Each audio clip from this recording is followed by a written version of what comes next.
Hello, and here we go on basic MIDI connections between two keyboards. This is going to be controlling our Korg microARRANGER from a remote keyboard. And in my case, I'm using a P95, but I'm going to start off generally. And as you can see from this photo, we're looking at the back panel of actually a piano keyboard. You can tell it's a piano keyboard because if you look on the far right, it says pedal unit. Now this pedal unit is a special, very special cable and connection that connects to a 3-pedal system. So you have more than just a sustain pedal. So let's look at the left side of this where it says auxiliary end. That is just an audio end. This is an example of a more professional end keyboard. Now it could look, a controller can look like this too. The back panels of all keyboards are going to look different, but I just want to get a general overview. So the auxiliary end is showing an audio end. So if you had an iTunes player, you could actually play through the keyboard. And then you have the standard audio right and left out. With all keyboards, it's very important to keep in stereo because that's the only way it's going to sound good. So there's a stereo left and right output. Next to that is the typical sustain pedal. Now this is a 1/4-inch jack. It's exactly the same size as the audio, so you have to be careful, but this is where you would plug a standard sustain pedal in. And then to the right of that is the most important, and that is what we're talking about today. These connections you're looking at, the MIDI in and out, and notice how it's labeled underneath with the MIDI line and the in-out underneath. It's very clearly labeled as this is what's called the MIDI 5-pin DIN connections. Next to that is the USB host. Now the USB line can be audio, or it can be MIDI, or it can be both. So let's assume in this case it's a very high-end piano, and it is both. So when looking at specifications, it's very confusing to know if you're getting these MIDI DIN connections. A lot of times you look at it just says USB and MIDI in out. So you have to make sure to make this work like we are today, and to get some good value out of your keyboard, you have to make sure that these DIN connections are on there. So in this next slide, I'm showing you the piano unit or the piano model that came after mine. Mine is a P95, and I have those MIDI connections like we just saw. But this is the successor to it, the P115, and you'll notice that those connections are gone. So if you have a P115, you will not be able to do what we're doing today. You're not going to be able to take one simple cable without a computer and just hook it up.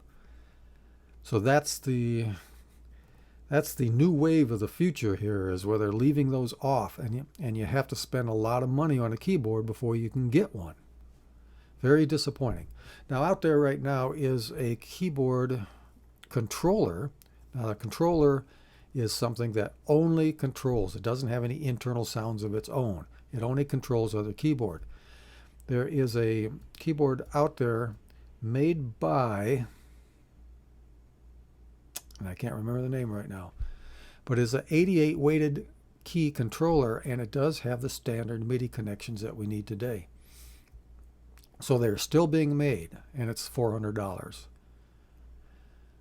Now, very confusing on the back of this panel, you'll see under the, at the very top, you'll see the white letters of the IDs, and then below them, that's what they're saying. So the USB to host, sustain, and then we have that pedal unit again.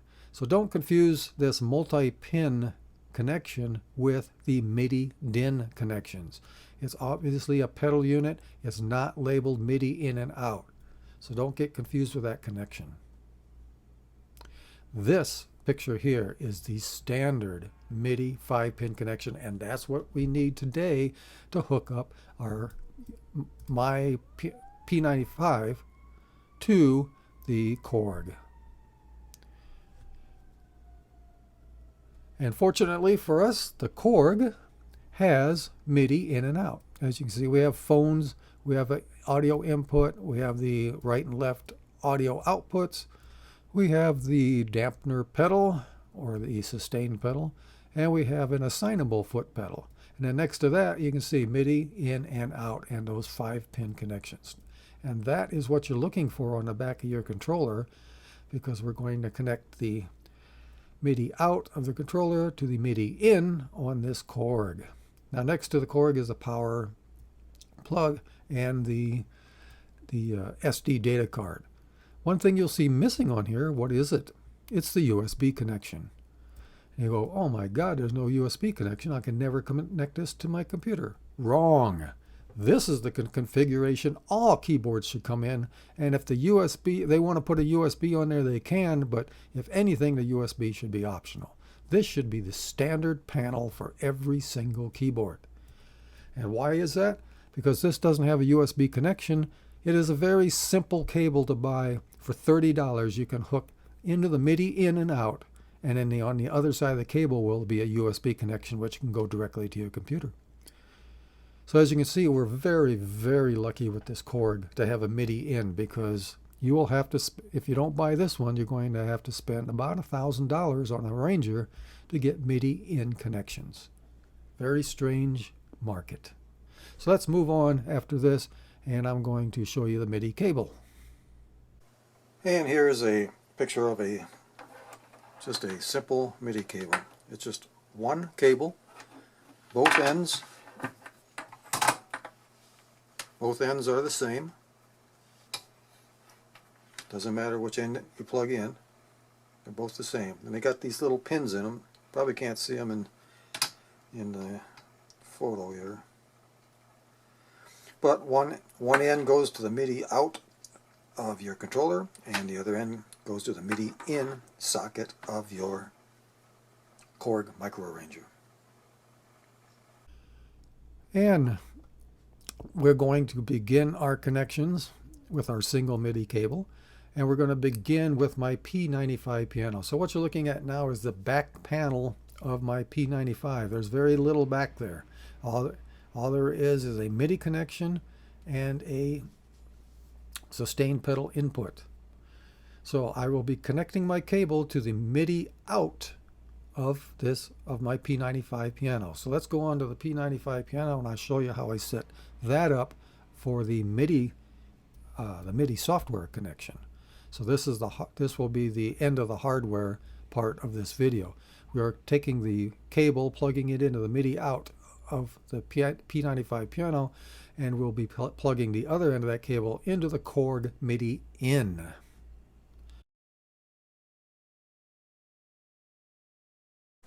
Okay, and here's a little example. My master keyboards is Yamaha P95. The way I set this up to communicate with it is I wanted it to transmit on channel 1. So I looked in the manual, and the way to do that on the P95 is to hold down the metronome button, hold down the demo button at the same time, and then C1 through, here's your 1, 2, 3, 4, 5, 6, 7, 8, 9, 10, 11, 12, 13, 14, 15, 16. That's your 16 channels. So by holding down these two buttons and pressing C, I then set this up. Now if I wanted to send on channel 2, I'd hold these two down, hit C sharp, and now I'm sending on channel 2. Now if I'm sending on channel 2, since the Korg is set up to receive on 1, it will get nothing.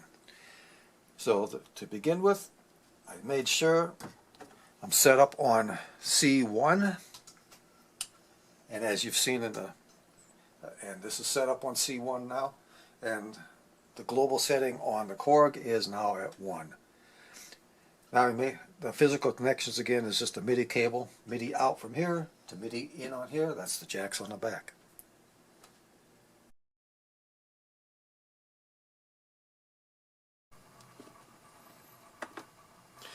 Hello and welcome to another Korg microARRANGER video. Today we're just going to do the MIDI setup if you wish to control this keyboard from an external keyboard. And throughout all the video series on the Korg, you have seen me controlling this microARRANGER from a Yamaha P95. The Yamaha P95 has a standard 5-pin MIDI DIN jack output, and the Korg has the standard MIDI 5-pin DIN jack input. So a single MIDI cable from the P95 to the Korg is all that's needed. Now, that provides a physical connection, but we're going to go into the actual software setup for this. And for that, we are going into the global. So we're going to come over here, and we're going to choose next to the mode changes is global and SD card. We're going to choose global. We're going to press that once. We're then going to go over here, and remember we have page numbers. We're going to go to page number 1, 2, 3, 4, and you can see it says MIDI setup. We're going to select master keyboard, and then we're going to go to page 5, MIDI control. Now the local on can be turned off if you don't want to use any of the controls, if you don't want the keyboard to respond, but I suggest leaving it on so you can use the joystick and all the other controls. The clock is set to internal, which means the speed of the rhythm. The tempo is controlled by the Korg, so you want to leave that on internal. And the clock send is set to MIDI. So that means if you're sending out the clock to another keyboard to control its tempo, you're all set. We're going to go on to the next page, and here's the most important part of the whole setup.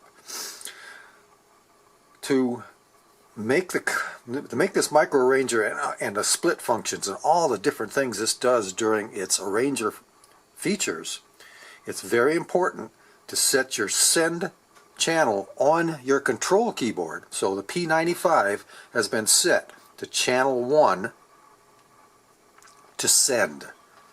So it's very important. Set your in this case, I'm going to just refer to my Yamaha P95. That's my control keyboard. That has been set to send on MIDI channel 1.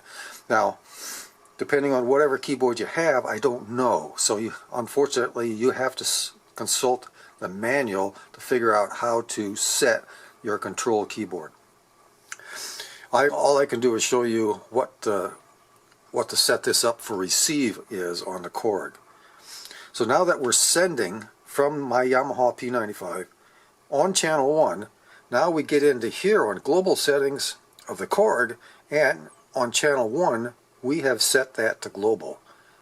You can set that to a number of different things, but it's very important for this thing to work correctly to be set on global. As soon as it's set on global, everything will magically work from your external keyboard. So on page 6 or 8, the most important feature is channel 1 is set to global. On the next, chord 1, we want to set to channel 1. And chord 2, channel off. Velocity in is normal. Now you can change this too to all different kinds of settings, but start with normal. And what this velocity is doing is controlling, the volume as you hit the keys harder. That's what velocity is. So set velocity into normal. And if you're having any other trouble, repeat these numbers here too. MIDI in filters. I would suggest all of these can be off if you want to send program changes, but that gets to be quite confusing. And then we go to MIDI out. And that's how, once you can see this says MIDI out, we've been on this MIDI in function for a couple of pages now. MIDI out controls if you were to hook the microARRANGER up to another keyboard and you're going to use the microARRANGER as a controller. Now these functions. But today we're only interested in these MIDI in functions. So we're on page 4. We're choosing master keyboard. We're doing local on, clock internal, send. Clock send is on MIDI.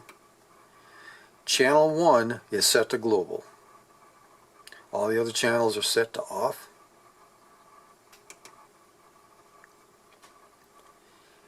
Chord 1, channel 1. Chord 2, channel off, velocity on. And if, like I said, if you're having any trouble, just match these settings here too. And if you're transmitting from your keyboard and all the functions are working correctly, then you're set up correctly.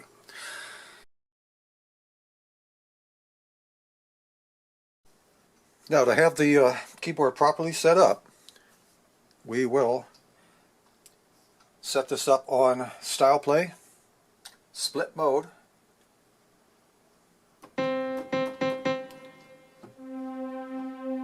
There's the split. There's middle C.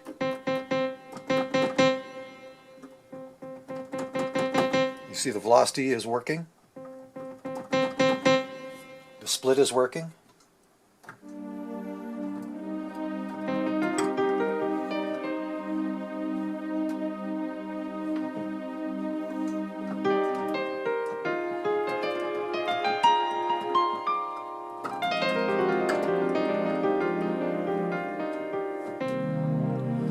And if we get the rhythm going, let's do this.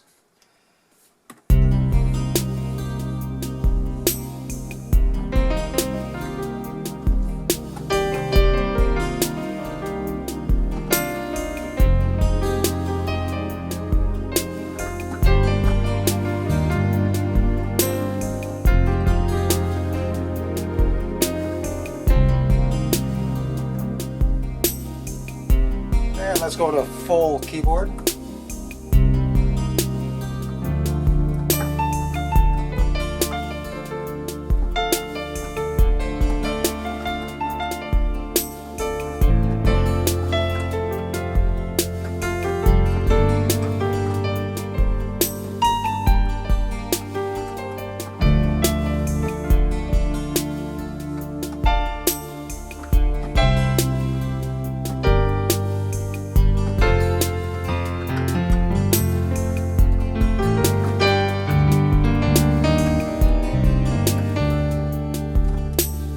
As you see, the full keyboard mode is working.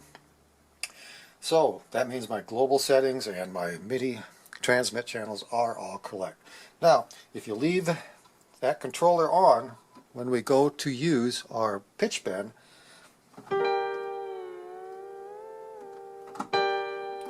it works.